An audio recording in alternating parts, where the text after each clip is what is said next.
جزاكم الله خير. انا بشكرك جدا يا فندم، وانا كنت اتمنى انه يبقى في لقاءات ثانيه، لان في موضوعات لازم نناقشها ان شاء الله باذن الله تبارك وتعالى. ووعد ان شاء الله ونبقى نيجي بدري يبقى الطريق يبقى كويس ان شاء الله يا فندم. جزاكم الله بشكرك خير. شكرا جزيلا الدكتور ياسر برهامي.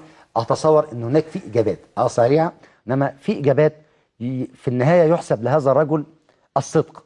وانا عايز اقول لحضراتكم من تجربتي، او قدام الكاميرات ضيوف كتيره جدا بيقولوا كلام، وبره الكاميرات بيقولوا كلام تاني. للاسف الشديد ناس كتيره جدا جدا، هذا الرجل ما يقوله امام الكاميرا هو ما يقوله خلف الكاميرا، وهذا رجل محترم ويدعو الى ان احنا نثق فيه، سواء لانه بيقول كلمه صدق ولا يخشى في الله لومة لائم. سواء بقى نتفق او نختلف، الحق حق ان احنا نحبه اكتر من ان احنا نزعل سين او صاد.